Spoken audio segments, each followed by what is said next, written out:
दारूबंदी कायद्याची प्रभावी अंमलबजावणी करत हिंगणघाट पोलीस स्टेशनच्या पथकानं 10 एप्रिल 2026 रोजी पहाटेच्या सुमारास मोठी कारवाई केली आहे।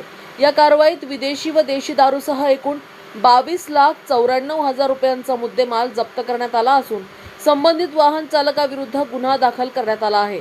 पोलिसांनी दिलेल्या माहितीनुसार अपराध क्रमांक 506/2026 अंतर्गत महाराष्ट्र दारूबंदी कायद्याच्या कलम 65/E 77/A 83 तसेच मोटार वाहन कायद्याचे कलम 103, 177 अन्वये कारवाई करण्यात आली आहे। या प्रकरणी फिर्यादी म्हणून पोलीस निरीक्षक तथा ठाणेदार अनिल शिवराम राऊत वय वर्ष 46 यांनी तक्रार नोंदविली आहे। ही कारवाई मौजा संत ज्ञानेश्वर वार्ड हिंगणघाट येथे दिनांक 10 एप्रिल 2026 रोजी पहाटे 1 ते 2:20 दरम्यान करण्यात आली आहे। पोलिसांनी संशयित पांढऱ्या रंगाची महिंद्रा स्कॉर्पिओ MH05 CV 6331 वाहनाची तपासणी केली असता त्यामध्ये मोठ्या प्रमाणात अवैध दारू साठा आढळून आला।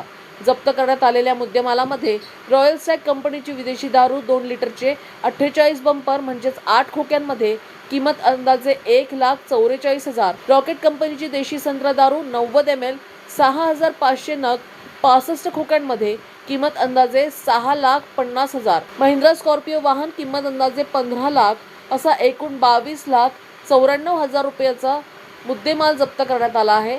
या प्रकरणी स्कॉर्पिओ वाहन चालकाविरुद्ध गुन्हा नोंदविण्यात आला असून पुढील तपास पोलीस निरीक्षक अनिल राऊत यांच्या मार्गदर्शनाखाली सुरू आहे।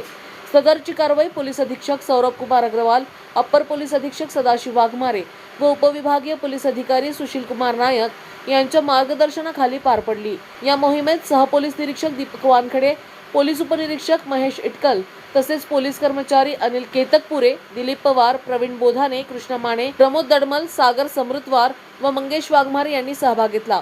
पोलिसांच्या या धडक कारवाईमुळे अवैध दारू वाहतूक करणाऱ्यांमध्ये खळबळ उडाली असून पुढील काळातही अशा कारवाया सुरू असणार असल्याचे संकेत देण्यात आले आहेत।